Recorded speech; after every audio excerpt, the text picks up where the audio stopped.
Good morning, everyone. This is Emily, and you're listening to Hot Topic and Fresh News. Today is November 10th, 2023, and we have some crucial updates for you.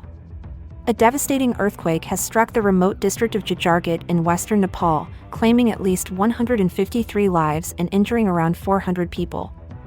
The aftermath of the quake has left the rural communities of the region coping with significant destruction and an acute lack of basic healthcare services. These communities are now at risk of public health outbreaks, further exacerbating an already dire situation. The earthquake victims are living under the open sky in harsh winter conditions, struggling to secure food, clean water, and access to healthcare facilities. Reports of cholera infections have surfaced, emphasizing the urgency for dedicated support from all stakeholders to address this imminent threat.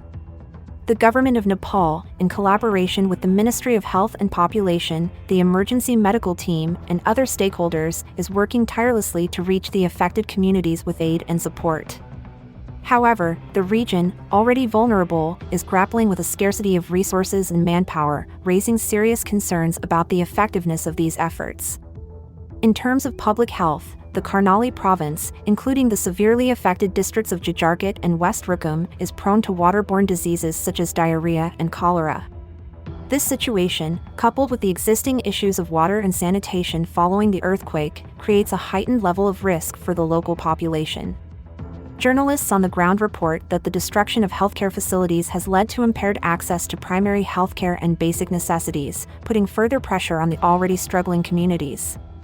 To conclude, Nepal is facing a severe public health crisis in the wake of the recent earthquake. Despite concerted efforts from the government and various agencies, the challenges of resources, manpower, and infrastructure are posing significant hindrances in providing essential aid to the affected communities.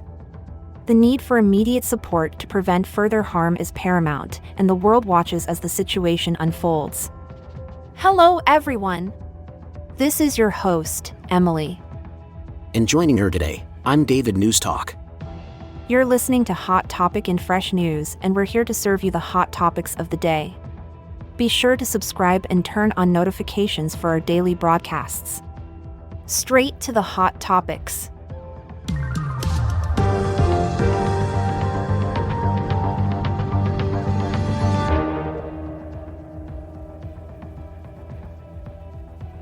Can you give us an overview of the current situation in Nepal? Certainly. The situation is grim. An earthquake, measuring 6.4 on the Richter scale, hit the remote district of Jharkhand in western Nepal on November 3rd. This disaster has resulted in significant loss of life and injuries, with the death toll currently standing at 153 and around 400 people wounded. What are the challenges in providing relief to the affected communities? One of the biggest challenges is the lack of basic healthcare services in this area. Also, with the winter setting in, the affected families are living under the open sky, struggling to manage basic necessities including food, clean water, and healthcare facilities. How is the government responding to this crisis? The government, along with the Ministry of Health and Population, is in constant contact with the emergency medical team and stakeholders, trying to understand the ground situations.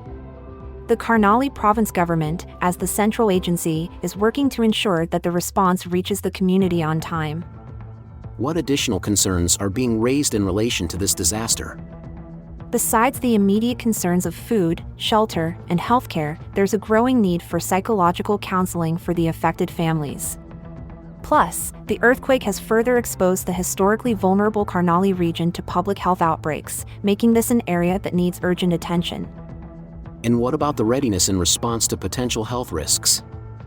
The Health Service Directorate of the provincial government is keeping a close eye on the situation. They're preparing for an effective response to any public health-related impact this disaster may have. Finally, what are the locals saying? According to Bir Bahadur Giri, the president of Berkot Rural Municipality, which was the epicenter of the earthquake, they're struggling not just with the immediate aftermath, but also with public health concerns, including the reported cholera infections. Can we shed some light on the earthquake-prone nature of Nepal? Yes. Nepal is located on the boundary of two massive tectonic plates, the Indo-Australian and Asian plates. As these plates collide, they create immense pressure which can cause earthquakes. In fact, Nepal has a long history of devastating earthquakes. The largest ever recorded there was in 1934, which measured 8.0 on the Richter scale. That's truly terrifying. How equipped is Nepal to handle such disasters? Nepal's capacity to handle such disasters is strained due to its geographic, social, and economic circumstances.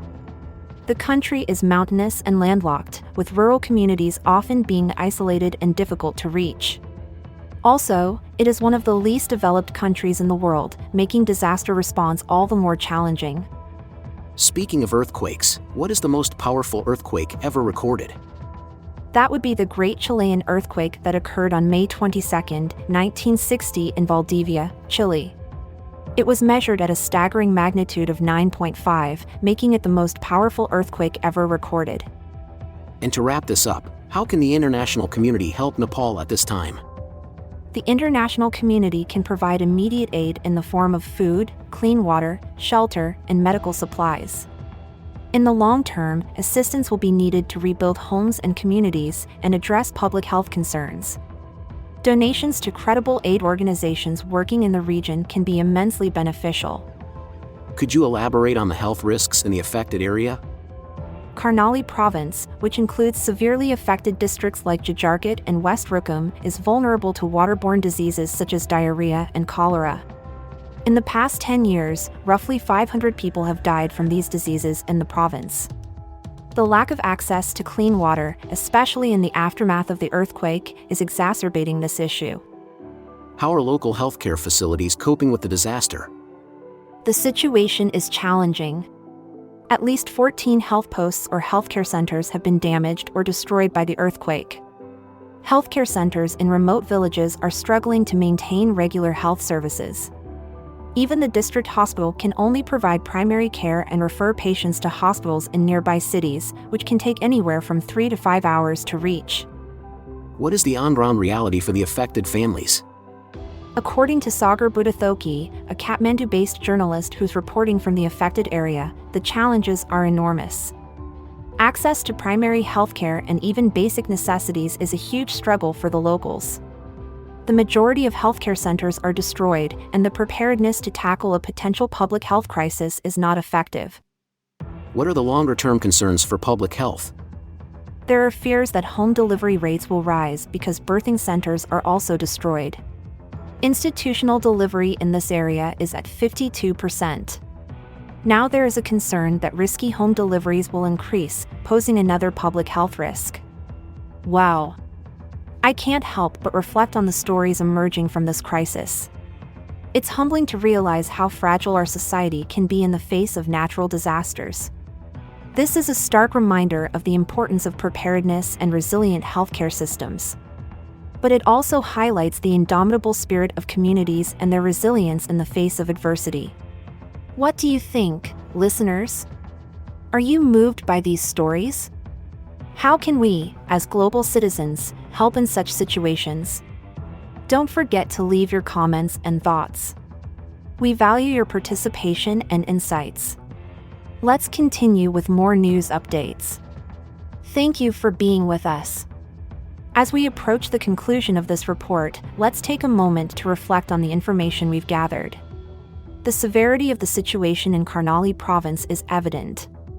The effects of the earthquake are far from over, with many lives still at risk. The challenges of providing healthcare in such remote and affected areas are immense. Yet, it's essential to have a comprehensive plan to tackle potential public health crises. We hope that the international community will step up to assist in this hour of need. The resilience of the local communities, their battle against the odds, is commendable. However, they need our support to facilitate a speedy recovery and build a more robust healthcare system for the future. In our next segment, we will continue to explore the global response to the situation in Nepal and discuss what can be done to prevent such a crisis from happening in the future. So stay tuned, listeners, and keep the conversation going. Your thoughts, your voice matters. We'll be right back.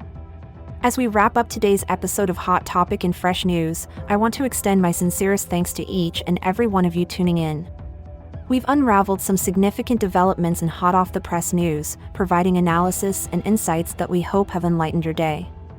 If you've enjoyed our program, don't forget to subscribe and activate notifications so you won't miss out on our daily updates. Your engagement truly means the world to us. Share our podcast with your circles, be it on WhatsApp, Facebook, TikTok, Twitter. Even bring us up in your dinner table conversations or over a round of drinks. We'd love to hear your thoughts, so feel free to drop a comment.